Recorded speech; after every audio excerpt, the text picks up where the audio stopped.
Aquarius, chances are, as of you watching this video today, you've been hit in your life with some form of major curveball recently, whether that was a change in your career, an update in your job, or something else entirely. It feels like your life trajectory has now been called to be questioned, and you can't quite figure out why this unexpected curveball or change has hit you. But there is actually a reason why, because as of today, as of recording this video, Aquarius, we are in eclipse season. The eclipse portal has been opened, which is bringing in fated, destined events that are meant to change your life trajectory. So in today's video, let's dive into how eclipse season of fall of 2025 is going to play out for you and how you can align to these transits to experience and navigate them with more ease.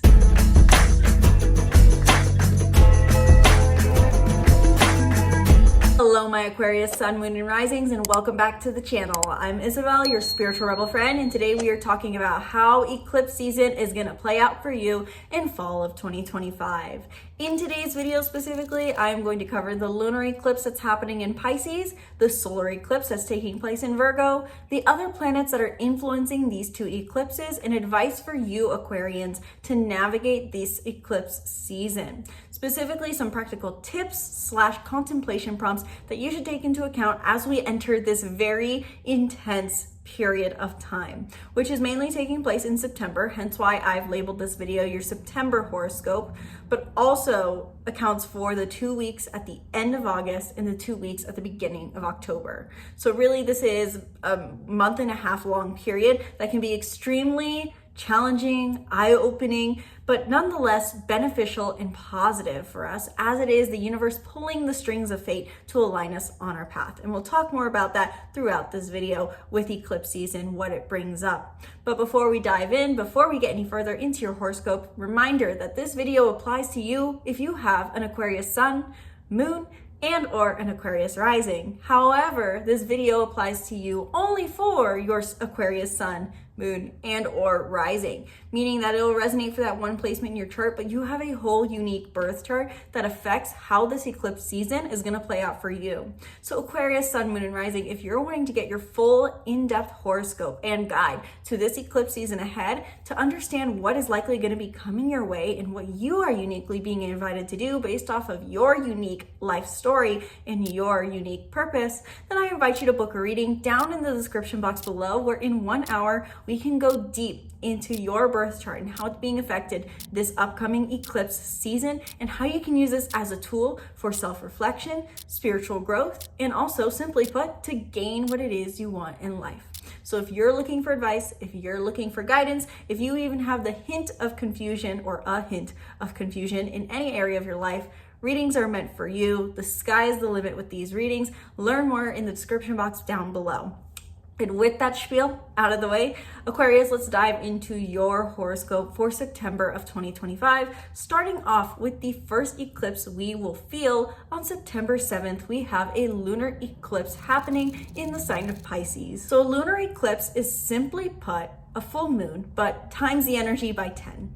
And so with a lunar eclipse and with a full moon in general, we have two major concepts and topics coming up that are intertwined. One is we can expect closures and endings. The other is we can expect fulfillment and reward. And oftentimes these two things can seem really contradicting. Am I getting a release or a receive? It doesn't make sense. The concept is that when things are brought to light, we let go of what we no longer wish to see and have and hold space for, and we get to receive what it is we are ready for and wanting to receive. How I like to use this as a metaphor to explain this is, imagine you're a musician or an actor, an actress, and you're on the stage in the dark, and suddenly the light comes on and you're in the limelight ready to perform unexpectedly.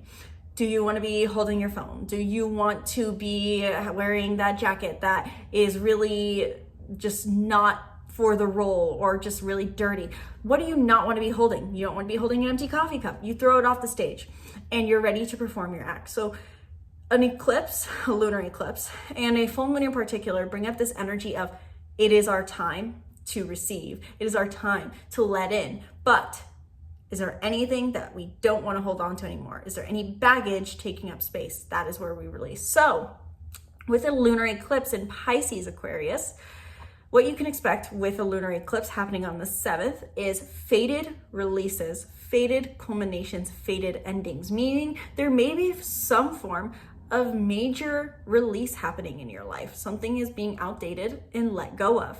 And you may have already started to experience this. I wouldn't be surprised if many Aquarians watching this video have already experienced some form of major release. They let something go already. And that is so when we have the lunar eclipse in Pisces, you can let in. Specifically, this is in regards to your finances. As Pisces is your second house, this really has to do with your finances and self-worth. And so I invite you, Aquarius, to look back to roughly February 27th, that week roughly of 2025. What were you initiating and intending in regards to what gives you a sense of security? What were you changing in your life to make yourself feel more secure in yourself? I really am trying to be intentional with the words I choose here by saying secure in yourself, because this really could encompass more of a financial journey for you, Aquarius, or this could be more in regards to your self-worth, the emotional security that you provide, or it could be both. What was going on for you around end of February, beginning of March? The reason I ask that is because that is when we had the new moon in Pisces, which is now being wrapped up with this full moon in Pisces at 15 degrees. You can expect something to be culminating for the sake of receiving here that is fated and destined to help you move forward on your path in a harmonious, easy way. In the end, with this being Piscean energy, maybe it's something happening in your relationship to yourself, your self-security, your self-worth, and your finances that allows you to be more unconditionally loving. Or maybe that allows you to be more compassionate towards yourself. Or maybe takes on a more spiritual approach to finances overall. I would love to hear what ends up coming up for you in that regards, Aquarius, down in the comments below. But not only is this bringing in destined fated shifts, this also may require you to step just a little bit more outside of your comfort zone than you feel ready for. And that is because this lunar eclipse in Pisces is conjunct the North and South node. With the North node strongly involved in this first eclipse, you can expect that whatever is coming into your life during this time requires you to step into a higher version of yourself. Now, I don't want to say highest because the work is never done. But where have you felt you needed to grow, Aquarius, in your finances and self-worth over this year? Maybe you've needed to grow your emotional capacity for yourself. Maybe you've needed to grow your financial container. Maybe you've needed to grow how you see your self-worth and maybe see it as more innate rather than based off of your value of what you do. Regardless, there's going to be this energy of stepping out of your comfort zone because that is what the North Node in transit calls us to do. It calls us to do the next thing that is challenging for us to become one step better than we were before. And so with these nodes of fate involved in this lunar eclipse, you can expect whatever happens to feel life-changing and empowering in many ways. Not only do we have the sun and moon involved with this lunar eclipse and the North and South node, but we also have this lunar eclipse forming a very positive aspect to Jupiter in Cancer. With Jupiter in Cancer involved with this lunar eclipse, this can bring in some really positive impact and positive expansion, something that brings in more abundance in some way. Given that this aspect between Jupiter and Cancer also involves, therefore, the North Node, I can expect or I would anticipate, Aquarius, that something's going on in your, let's say, work, your health, your services, your routines, something in that regard is expanding and then requires you to step out of your comfort zone. Or the other way around, maybe something is growing and not necessarily expanding, but maybe you're changing your way of interacting or dealing with your finances and self-worth, and you receive an expansion in your work, your health, and your routines as a result. Nonetheless, simply put, with Jupiter and Cancer involved in this eclipse, we can expect, Aquarius, for you to receive some form of expansion and abundance that aligns you with a higher sense of emotional fulfillment. Additionally, playing out in this entire eclipse season, and a little bit with the lunar eclipse, but more dominantly with the solar eclipse, which we're going to get to in a minute. But I want to note just as a separate part is Saturn is retrograde back in Pisces. So Saturn's retrograde at 29 degrees of Pisces. Aquarius, Sun, Moon, and Rising, I recommend you look back to May of 2025, which is when Saturn was last retrograde in Pisces, What were you establishing as far as structures, disciplines you're going to stick to, or even parameters or boundaries in regards to your finances and self-worth? I would guess this has to do with your self-sufficiency overall. Did you, in May of 2025, really focus on keeping your own financial security to yourself? Were you less sharing maybe with your financial security?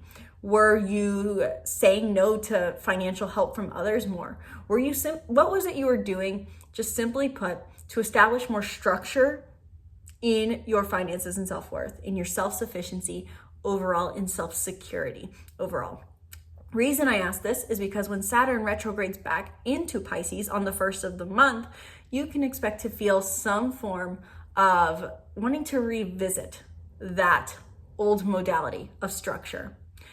An example how I would say this is maybe back in May, Aquarius, Sun, Moon, and Rising, you're saying, I'm doing these habits for my finances. I'm doing this kind of budget. And then maybe over the summer, because summer is always so fun, you slipped away from that. Now with Saturn back retrograde starting September 1st in Pisces, you may say, maybe I should revisit that budget. Maybe I should revisit that finance tracker. Maybe I should revisit that boundary, simply put. It's an invitation to reestablish more authority in regards to your finances, simply put, and your self-worth, Aquarius. So Saturn retrograde is involved in this eclipse season overall. Now, lunar eclipse in Pisces is one half of the story where you're receiving and releasing. Then we have on September 21st, the second half of the story, a solar eclipse in the 29th degree of Virgo. Solar eclipse is a new moon energy times 10, where we can expect fated and destined new beginnings, new people, and new opportunities coming into our life. Given that this is the sign where the South Node is, this is about you initiating something new that redefines how you want to embrace traits of perfectionism, stability, criticism, judgment, stability, and selflessness. Specifically, Aquarius, within your dependent relationships.